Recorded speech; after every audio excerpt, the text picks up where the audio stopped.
Okay, so welcome everyone. I just want to see if I've got some new faces and if there's some faces from last year. Let me see. Okay, brilliant. All right, so if anyone, if you want to put your hand in the chat box or just show me by use of your hand, who was here last year, who has seen the presentation before, you know, then I know who knows what.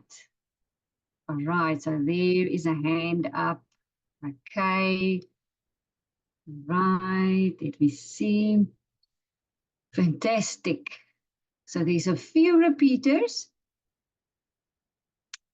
Let me just go through the whole list. So while we're waiting for more people to join, Happy New Year. I know it's February already, but it's nice to see all of you again, and I'm so glad to see all the new people. Okay, so let's start. I hope my screen is not too dark because oops, I'm sitting in a different office today. I was hoping that there will be more silence around me. Okay, so thank you so much for joining, everyone. I'm going to start so long. If anyone else wants to join, they can just join us as we go along. So also, as we go through the presentation, you are welcome to put your questions in the chat box and please participate, relax. I want you to enjoy this session. I don't want this to be like a, you know, someone told you that you needed to join and you're just joining because you were asked to. I want you to enjoy this session. I'm going to say a lot of things. I'm going to repeat a lot of things, but I also made some note of new research that I think is very, very important for you to know. So, so let's start. Okay, so by this time, you know, I'm Cecilia Denton. I'm an industrial psychologist. I'm the owner of PTES Consulting. So what we do is psychometric assessments, and we provide psychometric assessments to organizations. And then I want to say thank you to the HR Talk that always arranges these webinars for us. They give more the HR support to our clients. So there's some, if you want to go look at our websites, you're welcome. Okay, and what we will be looking at today is I'm going to start with the basics of stress. What is it? How does worrying affect you? Because worrying is probably the biggest enemy that we've got. The difference between stress, worry, and anxiety, what can I do about it? There's a little bit of an exercise, but then very importantly, understanding the brain and then positive brain programming. Now, today I want to throw something different at you. So before we start with what is stress and the usual thing that I talk about is meditation. Today, I want to approach it slightly differently. I want you to get your mindset right. And I want you this year, it can be a goal for you to think about your actual physical body. I think this is a part of stress that most people are neglecting severely. And I'm also going to tell you a little bit of what happened to myself. And this is what's made me talk to you today more about your physical body. And, you know, we've got the mental, the meditation, the relaxation over here, but we've got the body over there. And so before we start, I wanted to read to you a little bit of research. So a new poll that was done, and I just want to make my screen a little bit smaller because I want to read some of the statistics to you. So, sorry, I am struggling with this thing a little bit. Okay, wait, before I get to that, 56%, and this is a recent poll that was done last year, 56% of South Africans are highly, highly stressed.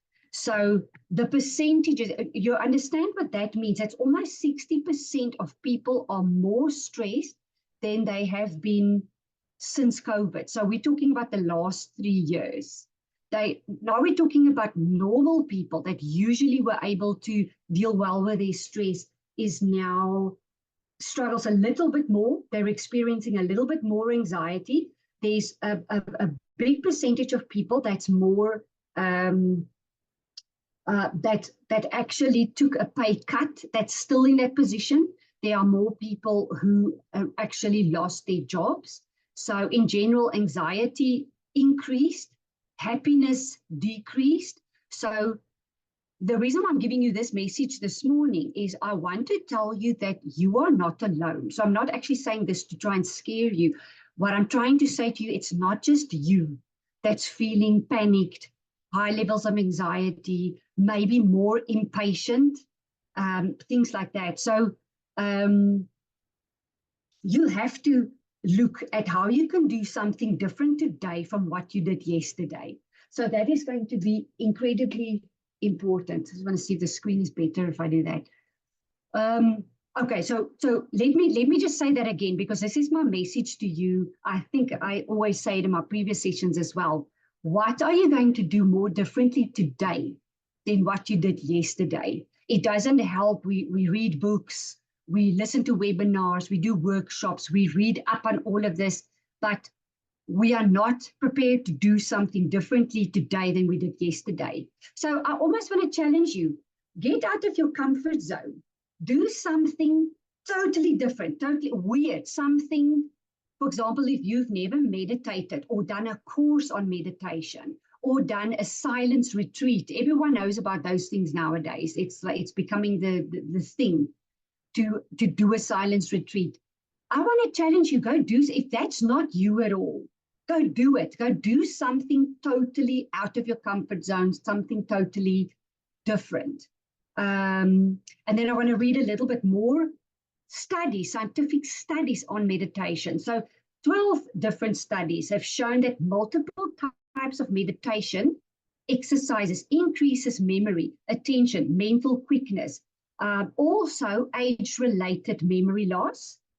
It's also, studies have shown that people with dementia has shown improvement due to meditation.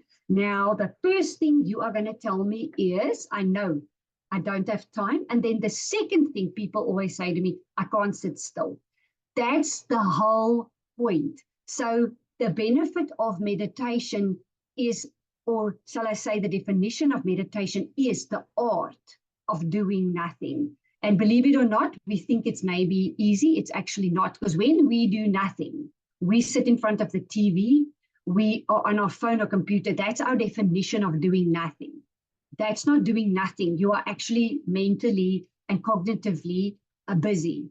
So to really do nothing is actually quite difficult. So if you've got those two excuses, the one is I don't have time, and the second one, I can't sit still, then that's not a good excuse. You need to think of a different excuse. Maybe think of something like I don't feel like it, or I'm too lazy. Go by that one. That will work better. But I don't have time and I can't sit still, that's not a good enough excuse, because the irony is meditation makes you feel like the day is longer. You've got more patience. You are more relaxed.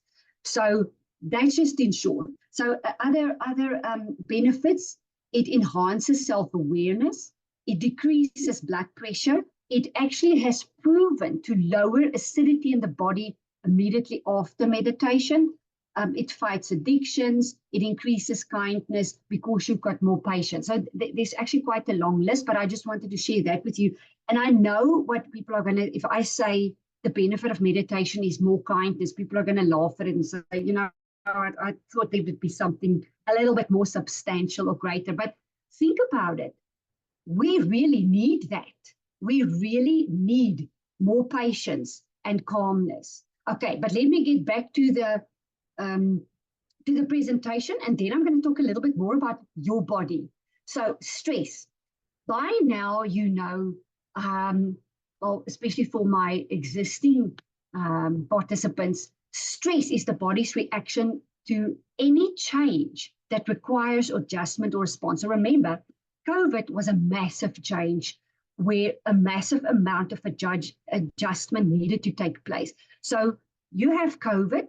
In South Africa, we've got the additional thing of the great how does it escape my memory now? Um, oh my gosh, it's because I had too much coffee this morning. Our load shedding, my gosh. You see, and I'm actually not really stressed. I meditated this morning. I think it's a little bit too much coffee. Okay, so the body reacts to these changes with physical, mental, and emotional responses. Now, I want to start putting the emphasis on the physical. Remember, I always just tell you it's physical, it's mental, it's emotional, psychological, blah, blah, blah. Do you understand the suffering that you are putting your body through? The tricky thing with the body is that we can continue for quite long with abuse to the body and not know how badly we are affecting it. And this is what I want you to focus on this year, is the physical body. Did you know that most of the problems that we encounter is in the gut? Now, you've probably heard this as well. You've probably heard of leaky gut. And most of you probably think, yeah, I don't have that. Yeah, I would have known. Believe it or not, you may not know that you are really suffering. And something that I learned is that in the intestine, I didn't know there's only one tiny little layer of cells in the gut, between the gut and the rest of the body. It's one tiny little cell, and you can destroy those cells with just eating junk, with using a lot of antibiotics. And I know sometimes that's necessary, but you need recovering from antibiotics. Severely bready food, which I used to love it. Like normal things like that, it can destroy the entire colon, and you could be walking around with that, not knowing you've got a colon problem, which is now causing other stuff. But I'm going to tell you my story later. So let's just continue. So stress is a normal part of life. You can experience stress from your environment, your body, most importantly, your thoughts. Everyone suffers from stress. Even if you walk from one room to another, there's a small difference in the room temperature. The body needs to adjust to it. There exists a situation where we need to adapt. It's during the adaptation phase that we do well or we don't. So can you just imagine, if you meditate and you are calmer, you may be able to deal with that adjustment better than if you do nothing. So I'm going to talk a lot about meditation, but you can have your own stuff. You can have exercise. You can have breathing exercises. You can have, it's just your own things that you're doing. I'm just using meditation because for me, that's the ultimate thing that you can do. Right. The symptoms of stress. So you need to learn to differentiate between what type of symptoms you can have. So emotional. So that's when you feel agitated, frustrated, moody. If you can become aware of when you feel more agitated or frustrated or tense than usual, that is related to emotional. When you feel overwhelmed, you can't relax and quiet your mind, you feel bad about yourself. So the interesting thing about confidence is broken up into two things. You've got the confidence that comes from how you were brought up. Like, I believe in myself. I'm pretty strong. I'm maybe not 100%, but I'm pretty confident. I believe in myself. But then you have the second one, which is the current confidence. The current confidence is being affected by what is going on right now. So just because you have a dip right now doesn't mean that you're not actually usually okay. So differentiate between the two. Just because you're feeling you've got a low self-esteem and you don't feel good today doesn't mean that it's like that always. So remember, there's the two. Tap into the one that's your core. If you can feel, I'm not feeling great today, I haven't been feeling well in the last year or two or few months or whatever, that can be a current thing versus a lifelong thing. Right. Physical symptoms, lower energy, everything that's physical, lower energy, headaches, upset stomach, aches and pains, chest pains, can't sleep well, get constant cold and infections, loss of sexual desire and ability, nervousness, dry mouth, clenched jaw. And then you've got cognitive symptoms. So the most important one there, you all know how it feels to go blank. When I went blank just now, when I couldn't remember the word load shedding, are you kidding me? Okay, so But that I want to attribute to caffeine because I meditated and then I have caffeine. So just let's put it into perspective, okay? I've got nothing against coffee, and even though I'm going to tell you to control your caffeine intake, I'm not going to be the one to tell you to cut it out. Oh, coffee is, there's few things in life. And then behavioral symptoms, yeah, a very good one is, for example, procrastinating. Have you ever done that where you just avoid, you procrastinate, you avoid, and there may be an increased use of that glass of wine at night. And remember, I'm also everything in moderation. I'm not saying don't do it, but keep an eye on it. For example, I think there may be an increase in people smoking, maybe weed in that. Just be careful of those things. And if you do see people increasing that, the thing with smoking weed is that the drawback on that is you may not deal with what is in happening right now. That's once again avoiding. So just keep things into perspective. You don't want to stunt your awareness and your emotional growth. Remember, all things are happening for us to learn, to grow, to develop. I know it's unpleasant sometimes, but that's why it's happening. Right, and then stress equals tension. So stress can be described as the inner psychological, emotional, or physiological tension in the muscle. This condition happens when more is expected of you than you can actually handle. So remember, meditation or exercise can actually help you with that handling of what it is that you need to handle. Maybe joblessness or problems in the family or whatever. I'm not saying it's going to take it away. This is the thing you need to remember when I talk to you about stress. No one, including me, can make your problems go away or disappear. What you can do is to manage yourself optimally to deal with the things that's happening to you. Think how boring it would be if we didn't have the drama. Imagine how boring it would be if everything just always go, we would think up another problem. We would literally, us as a human race, we will make up something because I think the drama is just there. So also know that the ups and downs are there. And in meditation, they will teach you everything comes and goes. Think about it. COVID came and gone. There's no more masks even. It's like a thing of, it's strange. It's like a thing of the past. The aftermath of the other stuff is still lingering, but it will pass. Everything passes. Okay, and then when you have to do work in 30 minutes time that you can only do in an hour, for stress will be caused. And then adrenaline and noradrenaline is secreted in the blood. So something that there's some new research about the whole adrenaline thing that I want to read to you is the body is made up of the parasympathetic and the sympathetic nervous system. So if you didn't know, it's actually two systems. The parasympathetic nervous system looks at your growth, your sleep, your digestion, and your repair of cells in your body. The sympathetic nervous system is the fight or flight mode. So most of the time, we think it's one, but it's two things.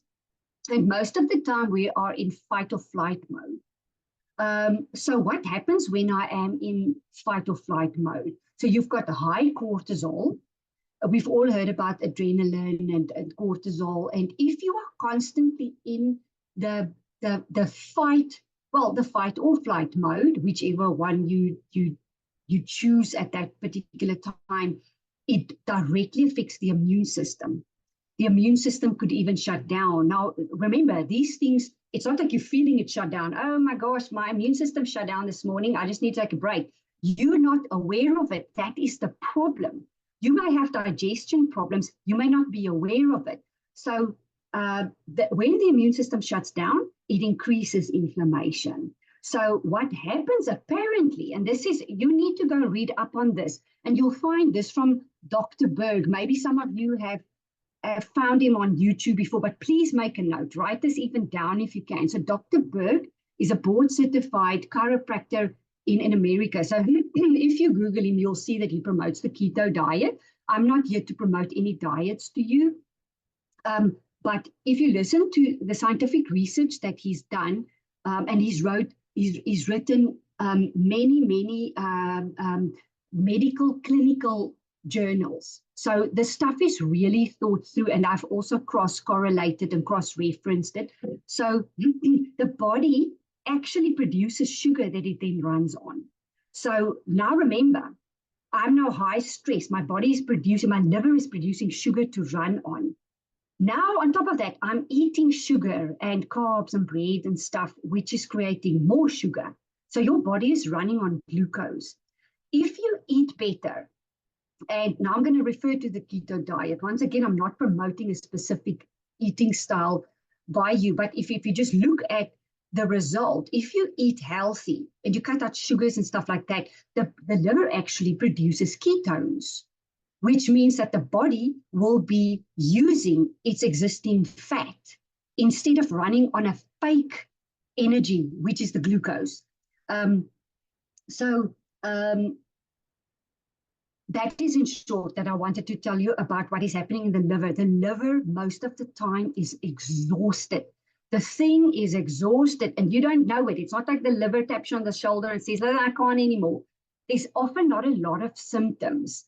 You may be aware that you've got digestive type of problems or things like that, but the sneaky thing is you don't know when the body is getting sicker, and you don't know when the body is actually suffering and struggling. Often what happens, by the time you are very, very sick, it's almost too late.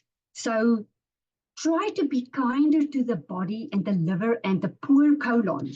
There is another doctor that you can do research on, and that is Dr. Stephen Gundry. He's a cardiologist, he's a heart surgeon, he's a medical researcher, also from America. It's just by chance that the guys are all from America, but they've done studies all over the world, especially in Europe as well. So just for, this is part of what I told you. If you want to put your focus on your health and your stress this year, look at your body and go read up on these things, and it will start making sense to you. Right. How does worrying affect you? So this is the worry factor is the other thing that's causing stress. It's as sneaky as the colon that's maybe struggling that we're not aware of. It's like we just do it. We don't even know that the poor head and the mind is struggling, because it's so subtle, you know that you are stressed, but it's not like your amygdala, which is sitting in your brain, is telling you, listen, I can't take it anymore. Can you just please calm down? Or can you please just cut on the caffeine? I can't keep up, just like the poor liver. It doesn't tell you that. It will tell you the day when there's real big problems and there's real big things happening. So why do people worry? So people worry because of a few reasons. So think about why you worry. You probably worry because you may imagine that you can prevent bad things from happening, or it shows responsibility. So if I don't worry, it means that I don't care. People have told me this before, and I experience the same thing. It's like if something rolls off my back, then I'm worried. It looks like I don't care. But both of the beliefs or any of your reasons about why you are worrying is actually a false sense of security, because it's not true. In fact, researchers have found that the reason why we worry is due to the absence of facts that prove that everything will be okay. So it's the absence. But think about COVID as well. We didn't know what the hell was going on. There was no proof what will happen tomorrow, what will happen in a year. There was nothing. You just went with the day by day. So the actual fact is that we don't know whether everything will be good or bad. We actually don't know anything. So that creates doubt. And when doubt arrives, we treat it as fear. And remember the fight or flight.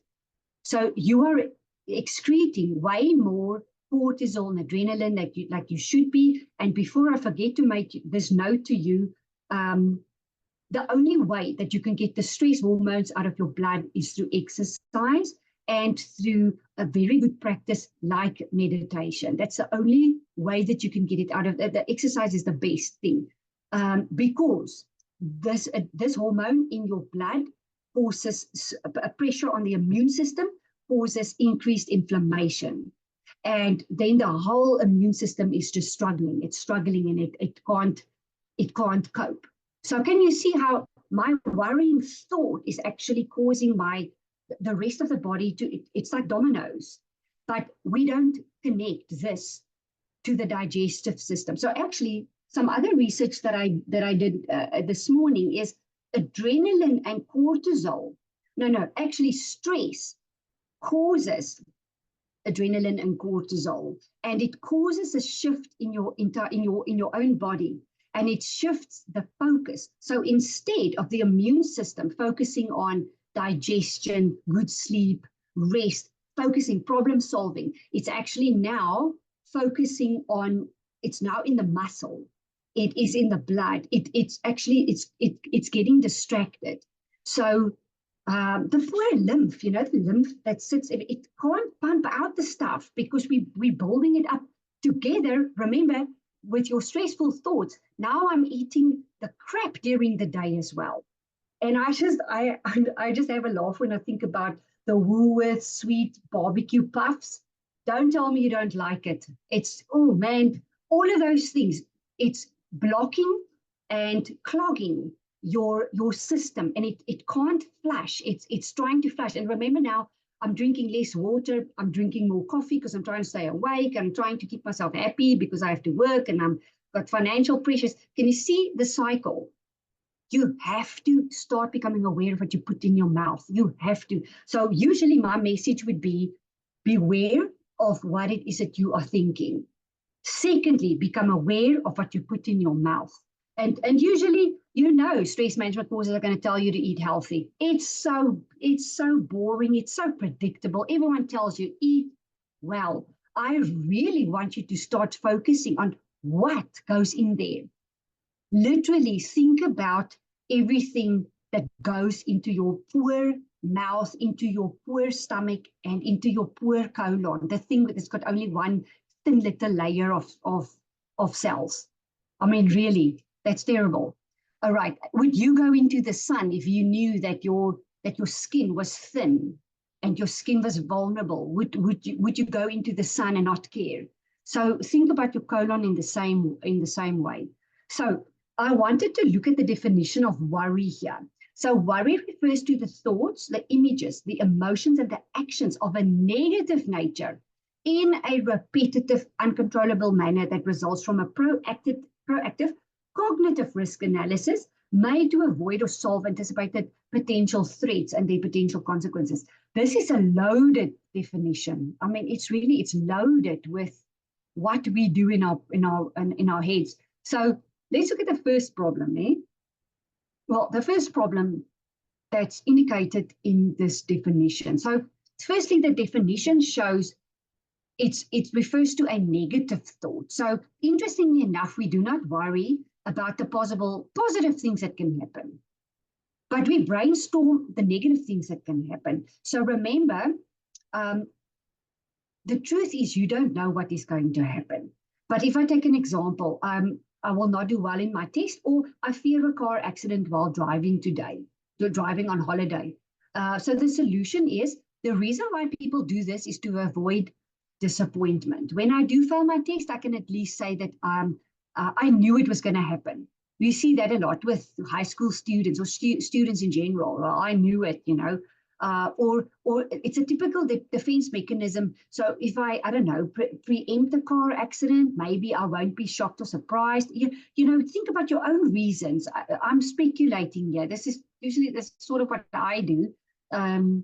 Almost sometimes as if you don't deserve to go and relax and go on a holiday. We're thinking about everything bad that can happen. Now, one of my solutions would be, and I try and do it myself, but try to go back to neutral, because you do not know what is going to happen, and try to think about why you are worried like that. Do you maybe actually feel that you don't deserve the holiday? Do you feel you didn't study hard enough? Go and explore why you go into the negative of what can possibly happen. And then the second problem, can you see that definition about worry, it's quite a proactive thinking. my gosh, we put quite a bit of effort into, what could possibly go wrong. It's quite proactive. You're not even in the car yet on your way to holiday, and we're already running ahead. And remember, acknowledge your thought and just calm the thought down. Don't ever think that you're not allowed to have a stressful thought or a worrying thought don't think that that's not nonsense. Of course, you're allowed to worry and be concerned or whatever, but tone it down. Put it into perspective and say to yourself, I'm a responsible, concerned person. I'm worried about my children, but also acknowledge what you can't control, and that would be what it is that you've done that's in your power and what you really cannot control. That's why I always say to people, if you knew that you stop at the red light, or you stopped at the stop street, or you kept at the speed limit, and if something then on top of that happens, you know that you did what it is that you were supposed to do. And the other part was merely an accident. But do what it is that you can do. All right. And then the third thing about that definition of worry, we convince ourselves that if we know what will happen, then we can prepare for it, or the result will not be as devastating. So I always do bad in my test, or I'm using the same example here. And actually, this is what I told you just now. Do practical things that's in your power. So, for example, I want to ask you now, what have you done to address your stress? What have you done differently, especially maybe people that's read up on this before, that's bought books on it, or, all of you that's interested in it. What have you done differently from before? Because if you can't tell me, I've actually increased my my exercise. Every day after work, I walk around the block, even if it's a simple, small thing. Or I'm limiting my caffeine, and then I switch over to maybe a decaf. Or I've increased my water intake. You know that water is actually the thing that carries the oxygen to the brain. So don't neglect the water. Have you ever entertained or try to go towards the meditation and yoga thing? And remember, it doesn't have to be exercise as such or the meditation as such. Can you spend an hour just with you a day? There's 24 hours in a day. Can you say that for one day, for 1 hour, that's my hour.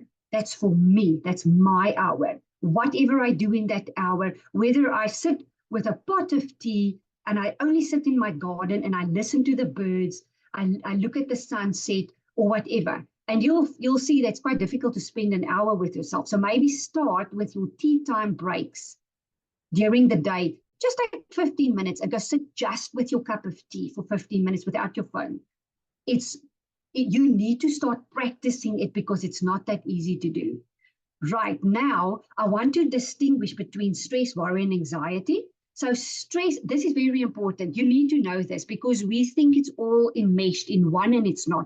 So stress happens in the body. It's an emotional response and is usually caused by external triggers, exams, traffic, boyfriend, girlfriend problems, poverty, unfairness at work, illness, COVID, whatever. Then worry. It's very important for you to know that worry is different from stress in the sense that it's mostly internal thinking and happens in the mind. So it's often triggered by something that's real, for example, getting cancer or losing a job or whatever, but it's followed by unreal or imagined thinking that it could or will happen to you.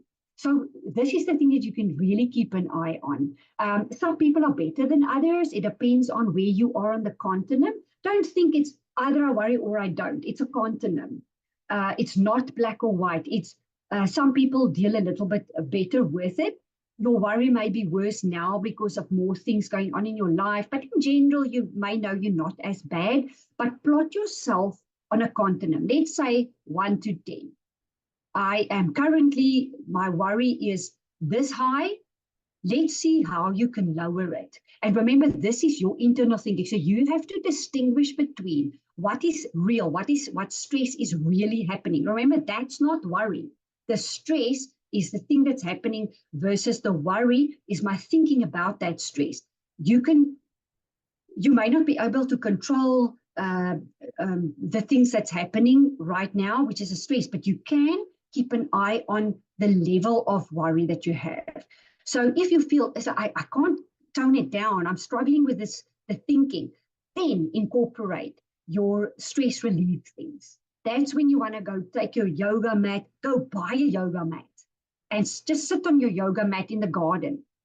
Start like that. Do something totally different. And then learn to meditate, walk around the block, whatever it is that you do, that you will see that you can have an impact on the worry. If you see, oh, the worry is spiking again, go do something again about it. But this is where you want to incorporate your things that you do. Go get your thing, whatever your thing is. Your thing doesn't have to be what I'm telling you. Go get your thing. And then the third one, anxiety. This is how everything links together. So anxiety happens in the mind and the body and is caused by persistent, excessive worrying about things.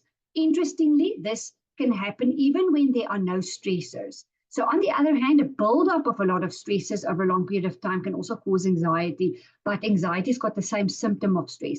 Now, you'll see, nowadays people talk about anxiety quite a lot.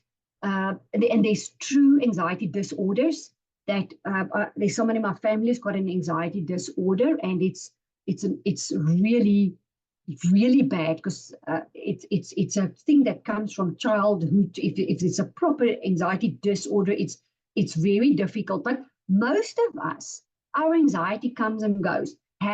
Keep an eye on your caffeine intake and the effect it's got on anxiety. People underestimate it's such a simple thing. Sometimes you may just get heart palpitations. I've really linked some of my anxiousness. It just makes a normal anxious situation a little bit more anxious. So if you know you've got a big thing that's happening, don't pump yourself up with a whole bunch of caffeine before, right? Keep the caffeine for afterwards. Just play a little bit. Don't just be a victim of the anxiety and the caffeine. And then, okay, so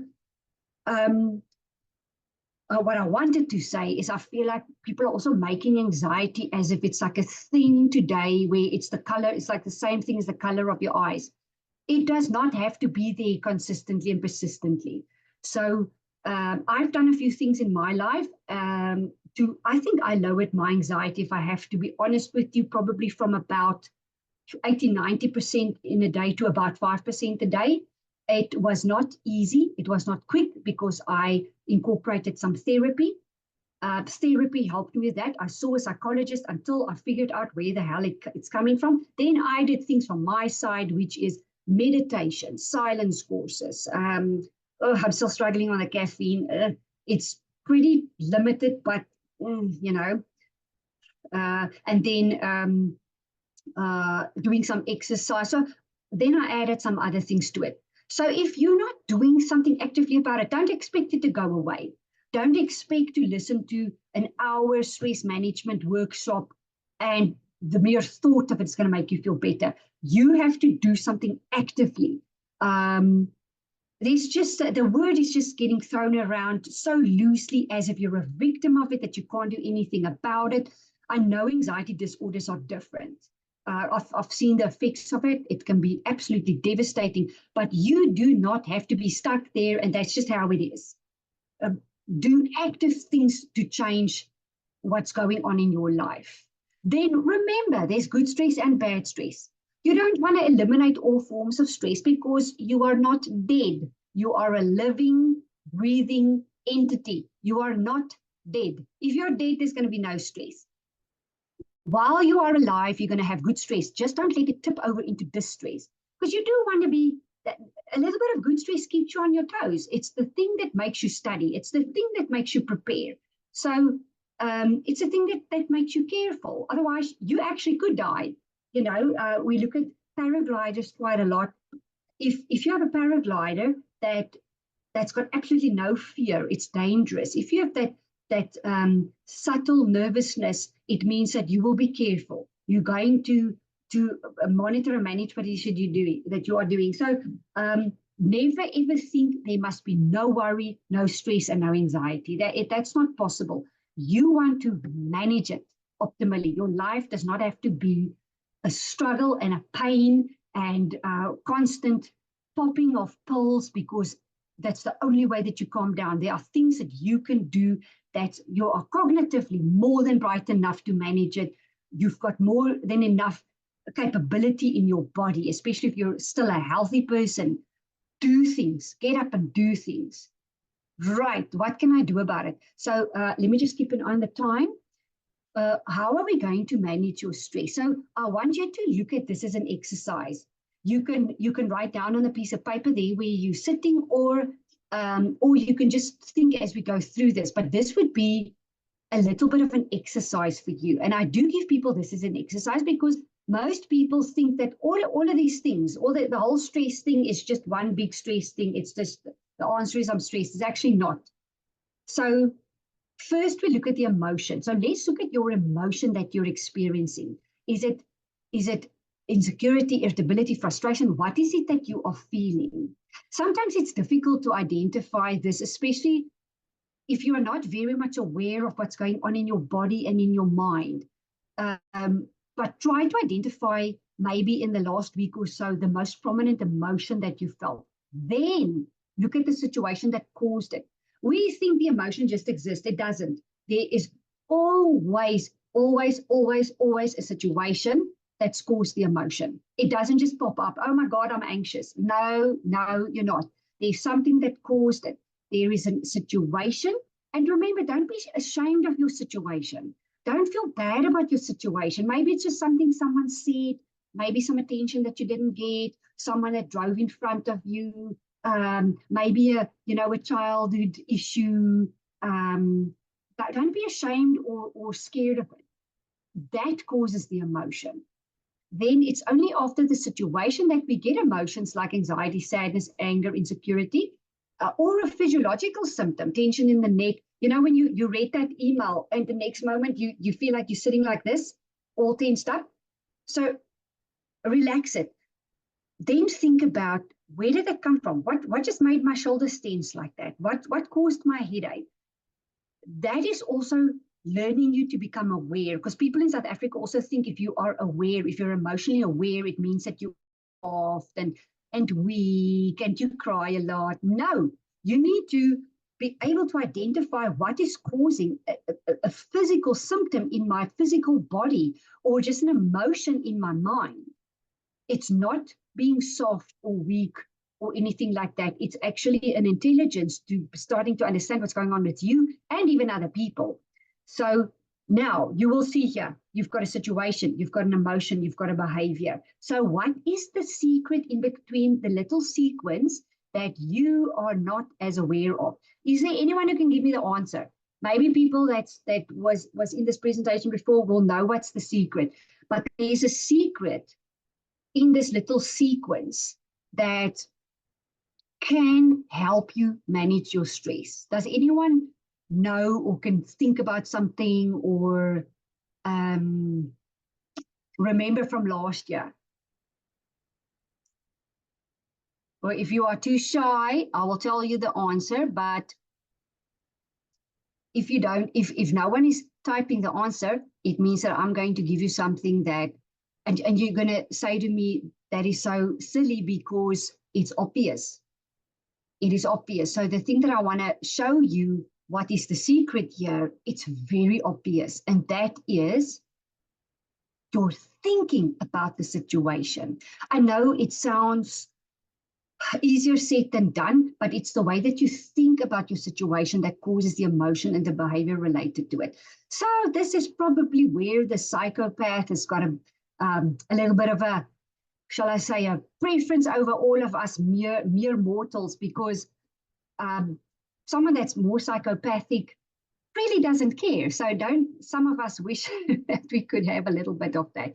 If it was just like a healthy dosage, that would be nice. But so for us, that's normal human beings, that's responsible, that worries and all of that.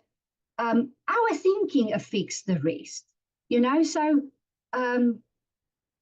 if you're stuck in traffic, you're thinking about it is, oh my God, I am just tired of this. It always happens to me. That will cause your emotion. That will cause your behavior, which maybe causes you to drive erratically. Or you could just apply your patience and just go with it. But a lot of what happens to us is on that thinking about it. And you have to practice it, practice it, practice it, become aware of it, practice it. The problem is by the time you get home, you're just irritated, you kick the dog, and whatever, and that to you is stress. Whereas there's actually a little process that goes on in you. It goes on in every single person out there. So this is an exercise. I'm not going to do this with you now because there's more important things I want to get to. It's the same as what we just went through. If I email you this, you can go do it on your own at home. It's also what we just did. I want you to identify trends within your own thinking processes. So what are the most typical situations that trigger it? Then the behavior that you use to adjust to it, the ways you were thinking about it, and figure out whether your thinking about the process was correct. So, and play with this, because how many times have you had, oh, that this week it's a disaster because someone at work said something, and it's just, that's the number one problem I have in my life. 2 weeks later, you've got a new problem. Then that one it's fizzled out already. It's gone already. You've got a new thing already. So things pass. So really figure out if the way that you're thinking, I know it's sometimes intense because it's really a big thing for you at that moment, but then it passes as well. Think about the times when you were totally broke, poor. You were just poor. And like I always used to say, I didn't see the light in the tunnel. I don't even see the tunnel anymore. So be aware of how you think about things. So I've had a situation before where I didn't even see the light in the tunnel anymore. Now things have changed totally. Now we've got COVID. It feels like a disaster. Now we've got load shedding. So remember, it comes and goes. And this is the way that you grow your resilience. So often people say, things happen to you for a reason. Even if that reason is just to build your own resilience, make it practical. You will build resilience. You will grow stronger. You will build resilience. We went through COVID. We even coping in load shedding. You're not as incompetent in this as you may think, but you need to know where to direct your attention. Right. I quickly want to cover this because this is important. This is what I used to teach high school students and university students. This is the dendrite in the body, in the brain. So there's millions of it, and it sends the little messages back and forth. We all know the story. So if we tell ourselves, but I can't remember, I'm anxious, I'm stressed, you're actually teaching and programming your body that you are. So that's the secret that we don't know, and it lies in the internal dialogue. It was what we were talking about just now, what it is that you say to yourself. If you say more disastrous things to yourself, your body and brain will adjust to it. You will be in permanent flight or fight mode. If you tell yourself, I'm calm, I'm in control, I'm relaxed, your body, your brain will believe you, even if it actually at that point doesn't believe you. So if I'm stressing a lot and I'm saying to myself, I'm calm, the brain is just an organ that gets messages. Just like any other organ. It doesn't know what the truth is. So program it into the right way. So whether you tell yourself I'm stressed or not stressed, it's going to believe you. So even if you don't believe yourself consciously and you're saying, but I am stressed, but you're keeping on saying that I am calm, I am relaxed, the biochemical process in the brain takes place automatically in any way. It's so incredible about the brain. It will, even if you are over here, you feel like you're dying from stress, and you tell yourself, I'm calm, I'm prepared, I'm relaxed, the brain will start to believe you. The thing is, because these negative things pop up in our brains automatically, we tend to just go with that. We're on it already. We just go with it. Stop yourself and say to yourself, I'm calm, I'm relaxed, I sleep well, I am prepared, I am competent, I know what I'm doing. And always use the present tense and never, don't use negatives. Keep it simple, short. I'm relaxed, I'm calm. Don't make it complicated. Don't confuse the brain. Just say to yourself what it is that you want it to be, and say it as it is. So I hope that I gave you this little message clearly. If anyone doesn't understand, please let me know, because this is so incredibly powerful. So here I can reiterate it again. If you tell your brain you are stressed, it will believe you. If you tell your brain you're not capable, it will believe you. If you tell your brain that you're not good enough, it will believe you. If you tell your brain you are well prepared and relaxed, it will believe you. So use it. It's there already. Don't underestimate the thing. So this is actually the role of the amygdala in the brain. So the amygdala in the brain is the stress control in the brain. So you've got things in the body that controls the stress, but the amygdala's role in the brain is to control stress. So you need to control the stress in the brain, because you need the brain to think clearly, to solve problems. So don't overload the poor amygdala. Just like the liver, it's just trying to do its job, but we are just throwing so many things at it. So what happens under stress is bad genes get activated and the good genes get suppressed.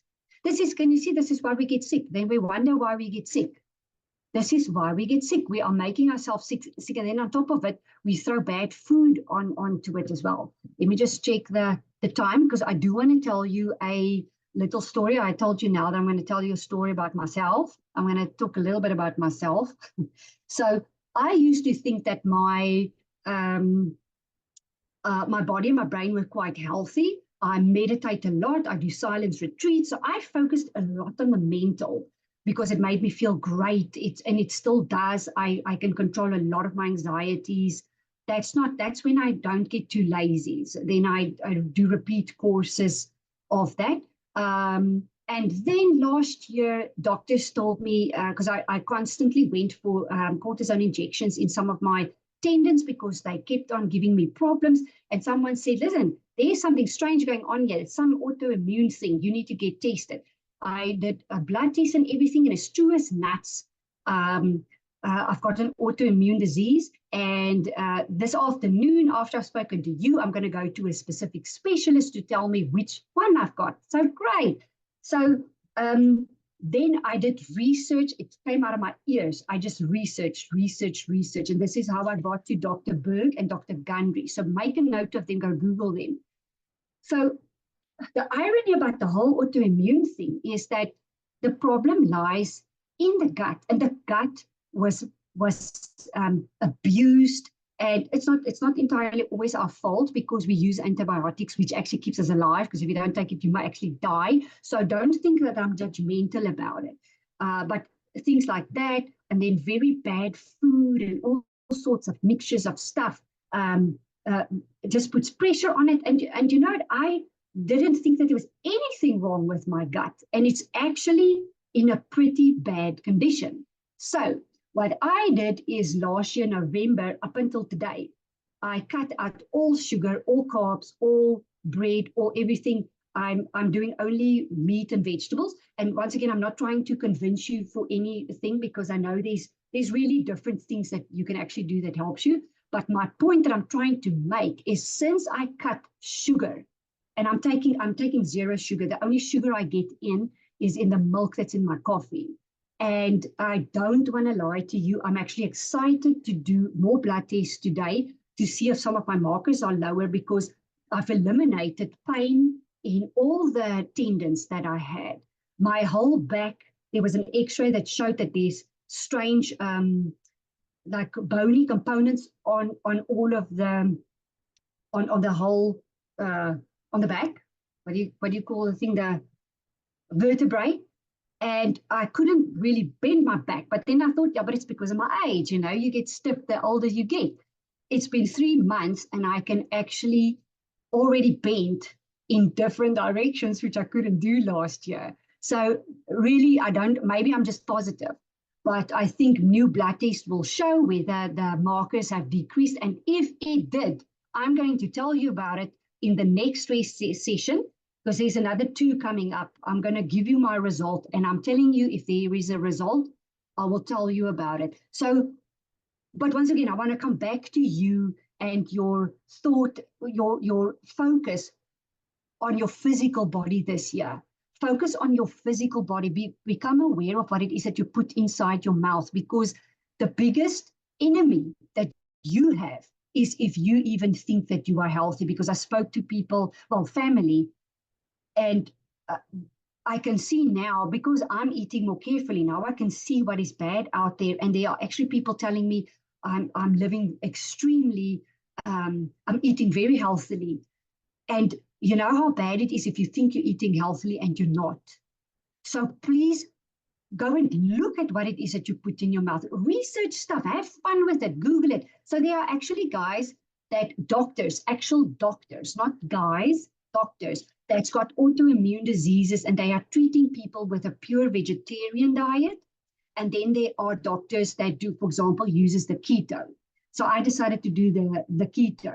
So research various things. If you like a specific thing and you want to go in because it aligns with your values, that's what you want to do, go research it, read up on it. But your biggest enemy is perhaps if you think you're eating better than you actually are. That is a very big danger, because I exercise regularly, I meditate, I was eating fairly healthily, and apparently my gut was under immense stress, and apparently my liver was under immense stress. So go look at who you are. What is it that you do? What is your fight or flight response every day? Because you do not want to stay in the fight and flight response every day. This is what we are so used to it. That's why we don't even sleep well. And then we buy quick food because we don't have time, and it's just one big race. So here is just a few tips. Look at these things. Evaluate where you are. What is it that you do? How are you nurturing yourself? Are you honest with yourself? And remember the 2 things. I don't have time to do it, and I can't sit still. If you use that as an excuse when you for not doing yoga or meditating or doing exercise, think of something else. Rather be honest with yourself and say, I'm lazy. But don't use that, because none of us has got time. All of us are stressed, overworked, with all these responsibilities. You've got children, you've got maybe elderly parents that's sick, whatever. Everyone's got the same. You're not special. We are all the same. So incorporate it, bring it into your life. So there are things that you can do. Play around with music. Play around with aromatherapy oils. Think about supplements that you can drink. Look after your central nervous system. Remember, caffeine and burning food stimulates the nervous system. Read up on these things. Know what you are dealing with. And then lastly, what I wanted to end up with is just, this is a breathing technique that you can do. This is another website that you need to write down before we say goodbye today. It's the Art of Living. Actually, as a matter of fact, anyone that's a member of the Art of Living, put your hand up or write it in the chat box, because if you are, I would be incredibly impressed and proud of you. So it's the Art of Living. I think it's the artofliving.org, and you've got the South African one, and they're worldwide. It's a non-profit organization. They teach you how to meditate and how to breathe. So when you want to do this all alone on your own at home, you know how to. So don't just try and do this on your own. It's difficult. So the Art of Living, that will probably be my most important message to you today. So if you have any questions, put it in the chat box or in the Q&A. Let me see, there's something in the chat box. The 2 doctors, it is Dr. Stephen Gundry. It's an old gray man with glasses. You can't miss it online. He's a cardiologist, heart surgeon. The man is brilliant. Listen to the studies that they've done. And then Dr. Berg. So Dr. Berg is a board-certified chiropractor, and you'll see that some of them promote keto. Some of them has got a little bit of the paleo diet combined with the keto, whatever. But research, you don't have to just go one shot into one thing. Teach yourself what is there. So please spell the Dr. Stephen. So Gundry, let me type it here for you. Dr. Gundry. So it's Gundry, and the other one is Dr. Berg. Sounds like a South African surname, but it's not. So being overprotective is part of stress. Yes. Yes, the mere fact that you're using the word overprotective means that you may be tipping into over. Be protective, because that would be healthy. It's healthy, it's normal. But keep an eye on it. Listen, it's difficult to not be overprotective, but keep an eye on it, because you need to accept what's not in your control. And then thank you for refreshing the realities of living. Yes, because remember, we're all in the same boat.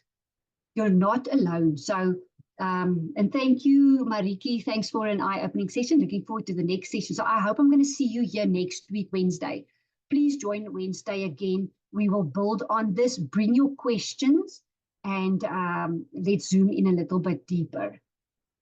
Okay, so see you all next week, and thank you for being such a great big audience. Let me see, there's one more message. Let me just see. Yes, it was a big pleasure. See you next Wednesday. Definitely. Have an absolute great day.